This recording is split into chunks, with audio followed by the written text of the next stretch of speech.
Bonjour, à l'interview aujourd'hui, je reçois Fadila Lanan. Bonjour Fadila Lanan. Bonjour Monsieur Deleu. Avec deux casquettes, d'abord celle de ministre-président de la COCOF et évidemment aussi de secrétaire d'État à la région bruxelloise. Tout d'abord, une question d'actualité avec vous, puisque vous avez été pendant 10 ans ministre de la Culture et que vous allez être compétente en la matière également. On parle beaucoup donc de prix du livre. Les libraires grognent depuis des années et la ministre Milquet a mis en place, travaille sur un avant-projet de décret pour aboutir à ce prix unique du livre et à supprimer également la tabelle, qui est une espèce de taxe qui touche les livres français qui sont en vente en Belgique. Alors, quelle est votre position là-dessus? Est-ce que vous allez suivre la ministre de la Culture actuelle? Oui, je pense que c'est une bonne idée. Déjà depuis 10 ans, en fait, on y travaille à ce prix du livre, ce prix unique du livre. Et c'est vrai que ça a toujours été coincé au niveau du fédéral parce qu'il y a une dimension économique. Et les communautés à l'époque n'étaient pas compétentes pour réaliser ce type de projet. Mais moi, je suis évidemment favorable au prix unique du livre parce qu'on voit bien que le secteur des libraires, le secteur de l'édition vit des moments qui ne sont pas toujours évidents.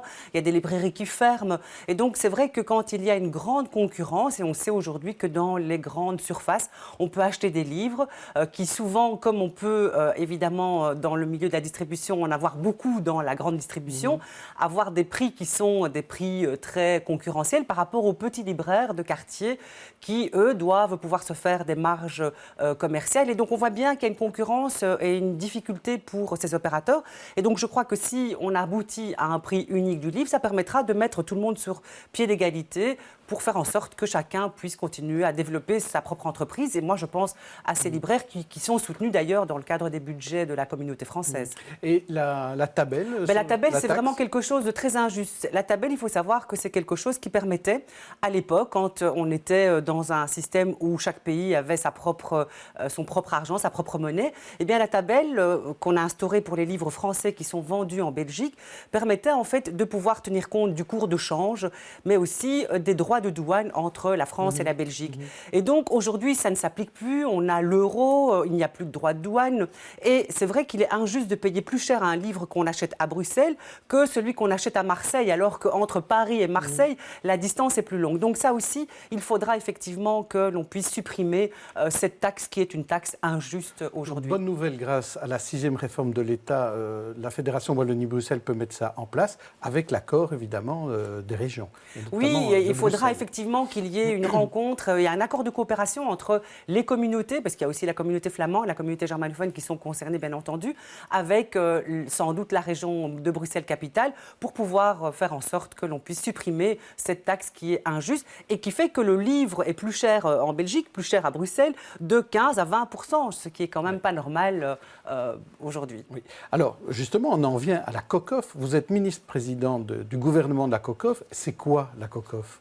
La COCOF, c'est vraiment l'entité qui vise à mettre en place des politiques qui touchent aux personnes. Et donc, la COCOF, c'est des politiques dans les matières personnalisables pour le 1 100 000 francophones de Bruxelles. Donc, c'est vraiment une institution importante. Et la COCOF, eh bien, elle s'occupe de plein de choses. Elle s'occupe de culture, elle s'occupe de sport, d'enseignement, de formation professionnelle, de politique de handicapés, d'action sociale, de cohésion sociale. C'est vraiment une entité, c'est vraiment une institution qui est en première ligne vers les citoyens francophones bruxellois. Et donc, dès qu'un francophone bruxellois a besoin de quelque chose qui touche à sa personne, et donc soit la culture, soit l'action sociale, soit la politique de handicapés, etc., eh bien, il peut venir frapper à notre institution, la Commission communautaire française. C'est-à-dire qu'il peut aussi frapper à la porte de la Fédération Wallonie-Bruxelles. Bien sûr. Et pour certaines choses, à la région directement. C'est finalement une porte supplémentaire, celle de la COCOF. Bien sûr, et souvent on oublie, c'est une institution qui n'est pas bien connue, et donc on travaille beaucoup sur l'image de la COCOF, mais c'est vraiment une institution de première ligne. C'est vraiment l'opérateur de proximité. Et donc, il y a un travail qui est important, qui est réalisé avec toutes les associations dans tous les secteurs, que ce soit la culture, le sport, la cohésion sociale, la formation professionnelle. Alors, on a bien compris, je crois, la liste des compétences. Alors, venons-en à l'idée que vous avez réalisée hier. Vous avez fait un gouvernement thématique, un gouvernement COCOF thématique, et vous avez décidé, pour cette première, de parler de sport et de culture, donc de manière transversale, avec tous les ministres francophones, ministres et secrétaires d'État francophones bruxellois. C'est ça ? C'est ça. En fait, l'idée, donc les gouvernements thématiques, c'est vraiment quelque chose que moi j'ai connu quand j'étais à la Fédération Wallonie-Bruxelles.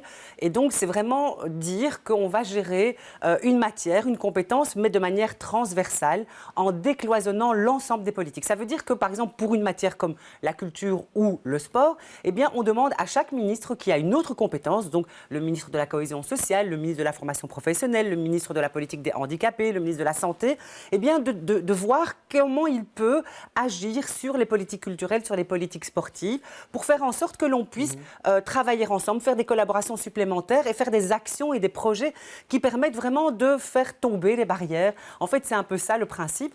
Et ça entraîne vraiment un enthousiasme important de la part des collègues, parce que chacun réfléchit à comment est-ce qu'il peut mettre un pied dans la matière. Et c'est assez passionnant. Et hier, on a pu franchement prendre un certain nombre de décisions dans plein de domaines. Alors justement, quand j'ai vu un peu les décisions, il y en a quelques-unes qui m'ont sauté aux yeux, notamment celle qui était prise concernant l'utilisation de la culture, mais de manière thérapeutique. Donc, je crois que c'est chez Céline Frémaux. Et donc, ça, c'est une manière, justement, de penser culture de manière tout à fait différente. Alors, c'est chez Cécile Jodogne. Voilà. Oui, je il me suis trompé. J'avais dit que c'était compliqué. Tout à fait, parce que c'est un peu compliqué. Mais donc, Cécile Jodogne à la santé. Et donc, c'est vrai qu'elle a pris un projet que j'ai en partage avec elle, donc de vraiment lancer des initiatives qui permettent à des gens qui sont hospitalisés, qui sont dans des lieux de revalidation ou autres, de pouvoir disposer de la culture comme une approche thérapeutique, de faire en sorte que l'on puisse utiliser ça, parce qu'on sait que la culture, elle peut vraiment apporter un épanouissement supplémentaire pour les gens. Et c'est vrai que ces personnes qui sont souvent coupées de leur quotidien, souvent, elles sont encore en lien avec leurs proches, bien entendu, avec leur famille, mais il y a en fait cette question de se dire que la culture, elle permet en fait de faire un peu oublier ses problèmes personnels et d'essayer de repenser son monde, son imaginaire. Et donc, c'est vraiment de dire aujourd'hui, on va lancer un appel à projet vers des associations et leur dire comment est-ce que vous envisagez de pouvoir soutenir des personnes qui sont soit malades, soit qui vivent dans une structure loin de chez eux, et comment est-ce que vous pouvez amener de la culture pour leur permettre de rêver autrement. Les bonnes idées seront financées, c'est ça? Bien sûr, elles seront bien entendu financées. Donc, on a prévu de financer toutes les politiques. Vous savez, pour ce qui est de la formation professionnelle, par exemple, avec Didier Gossuin, eh bien, on met en place des formations pour pouvoir reconnaître des métiers de régisseur dans les arts de la scène, de soutenir aussi des instructeurs, aussi, de fitness, des stewards dans les lieux culturels. Avec Céline Frémaux, on a aussi apporté des moyens pour pouvoir soutenir article 27, par exemple, pour intégrer des personnes migrantes, réfugiées dans des projets culturels aussi, de leur permettre d'avoir l'accès à la culture. Et donc, voilà, il y a beaucoup de choses. On va pas faire toute la liste, Fadila Lana. Effectivement. Mais par contre, peut-être intéressant à pointer, il y a l'année de la diversité. Oui, l'année thématique, oui. C'est la thématique, et notamment en matière culturelle, ça joue. Et dans l'actualité, on a beaucoup parlé des capsules contre la radicalisation que devait réaliser Ismaël Saïdi avec Mickaël Privot et Rachid Benzine. Alors, vous avez suivi ce qui s'est passé. Est-ce que vous faites partie de ceux qui trouvent que Ismaël Saïdi en fait trop et ne doit pas toucher à ces matières-là et pas toucher à la religion, ou est-ce que vous faites partie de ceux qui le soutenaient à fond? Moi, je vais vous dire, je l'ai toujours soutenu. D'abord, Ismaël Saïdi a obtenu, grâce au spectacle Djihad, le label d'utilité publique que je lui ai remis en 2015. Il a été soutenu par rapport à la diffusion du spectacle que j'ai trouvé vraiment très intéressant et qui a été vu par plus de 40 000 personnes. C'est quand même pas rien. Donc moi, j'ai toujours soutenu Ismaël. Je suis triste qu'aujourd'hui, des dossiers entachent et entravent, je dirais, le travail qu'il a réalisé jusqu'à présent. Mais je peux vous dire que moi, j'ai travaillé avec lui sur Djihad et j'ai vraiment été très heureuse de cette collaboration. Maintenant, je suis triste qu'il se retire du projet des capsules, mais je pense que ça va quand même se faire, notamment par les deux islamologues que vous avez cités il y a un instant. Je crois que c'est vraiment intéressant que l'on puisse donner un autre son de cloche et un autre message par rapport à la lecture du Coran, d'avoir une lecture critique du Coran. Cela me paraît intéressant. Et des capsules vidéo, on sait que les jeunes en sont très friands. Je crois que c'est une bonne façon de le faire. Et si vous le voyez ces jours-ci, quel message vous auriez à lui donner? Parce qu'il a l'air assez chagrin de ce qui s'est passé. il parle peu, il s'est un peu retiré de la vie publique. Qu'est-ce que vous avez envie de lui dire? Moi, il dit courage, tiens le coup, oui, continue. bien sûr, mais vous savez, nous, on a l'habitude, nous, les hommes et les femmes politiques, de ce monde qui est un peu animal et où certains se repaissent de l'odeur du sang. Et voilà, je crois qu'il découvre un milieu, à mon avis, qu'il ne connaissait pas. Et ça doit être une grande souffrance. Donc j'ai beaucoup de pensées à son égard parce que je pense qu'il doit vivre des moments qui sont compliqués, que nous avons l'habitude de vivre et qui ne sont vraiment pas très amusants. Mais donc voilà, donc je lui dis courage.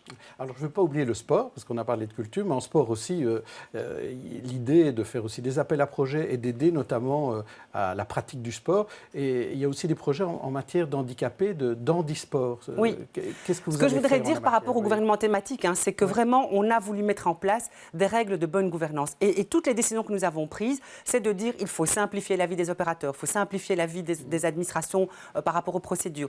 Il faut mettre du conventionnement, établir des relations qui soient des relations pérennes entre les opérateurs et durables, entre les opérateurs et l'administration et le gouvernement. Donc c'est vraiment de mettre des règles précises, objectives, de lancer des appels à projets avec des jurys indépendants qui vont pouvoir donc donner un avis sur les projets que nous allons finalement après approuver en gouvernement francophone bruxellois.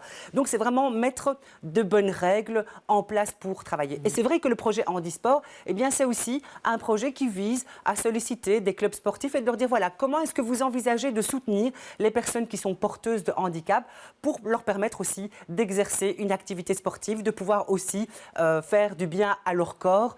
C'est quelque chose d'essentiel. Et donc là aussi, on va soutenir, et Céline Frémaux et moi-même, ce type de projet avec des moyens financiers. Je crois que c'est vraiment mettre en place de bonnes choses pour tous les citoyens. Alors vous le savez, les téléspectateurs de Télé Bruxelles peuvent interpeller l'homme politique. L'homme politique peut lui poser, la femme politique en l'occurrence, peut poser une question en utilisant le hashtag Télé Bruxelles. Alors ce matin, on l'a fait et c'est surtout votre compétence en matière de poubelles, de manière régionale, qui attire l'attention avec cette question de Fadila Lanan annoncera-t-elle ce midi le retrait de son plan? Alors il y a un plan qui est prévu pour septembre, effectivement. Qu'en est-il? Est-ce que vous restez sur la même position? Votre dernière intervention ici à Télé Bruxelles avait fait beaucoup de bruit. Il y a beaucoup de gens qui s'étaient élevés contre ce plan. Qu'en est-il? Ce que je vous dis, c'est que moi, je travaille toujours dans une rigueur importante avec l'agence Bruxelles Propreté pour opérationnaliser la réforme que j'ai souhaitée. Mais je vous avoue qu'il est trop tôt, il est vraiment trop tôt pour anticiper et en parler aujourd'hui, parce que ce que nous avons demandé à l'agence, c'est vraiment de travailler sur une série de scénarios. Et donc, dans quelques temps, bien entendu, j'annoncerai la réforme et la manière dont elle s'opérera sur le terrain. Mais aujourd'hui, il est trop tôt pour le dire. Mais vous savez, moi, je suis à l'écoute des gens, à l'écoute des citoyens. Et ma réforme aura en tout cas pour ambition de ne pas aller simplement, je dirais, pourrir ou polluer la vie des gens. Ce que je souhaite, c'est que les gens continuent à vivre dans un confort qui soit le meilleur possible, mais aussi de tenir compte d'un certain nombre d'obligations qui nous sont imposées. Est-ce que vous gardez l'agenda à la rentrée 2016? Pour moi, l'agenda de l'automne 2016 est maintenu, mais je vous dis aujourd'hui, nous sommes en train de terminer le travail de réalisation de l'opérationnalisation de cette réforme, et c'est sûr que tous les scénarios sont envisagés en écoutant bien entendu les critiques, les commentaires des citoyens bruxellois. D'accord. On a eu des chiffres, d'ailleurs, il n'y a pas tellement longtemps, qui disaient que finalement, il y avait moins de déchets qui étaient récoltés l'année dernière à Bruxelles. Est-ce que c'est une bonne ou c'est une mauvaise nouvelle, ça? Non, mais ça veut dire qu'on trie mieux. Et que c'est vrai qu'au niveau des déchets ménagers, il y en a moins parce qu'on fait un travail de tri, et notamment avec les poubelles sélectives. Et donc, c'est une bonne chose de montrer, en tout cas, que les citoyens bruxellois sont attentifs à leur environnement et qu'ils font un effort en termes de tri sélectif. Maintenant, c'est clair qu'avec les déchets organiques que nous avons mis en place et où vous avez 7 communes qui sont maintenant dans le dispositif, 7 communes sur 19, c'est quand même pas mal, c'est plus d'un tiers, et qui sont en train d'expérimenter le tri et le traitement de ces déchets organiques que nous jetons actuellement dans les sacs blancs. Merci Fadila Lanan. Et on se retrouve demain. Vous allez retrouver même Stéphanie Meyer pour l'interview.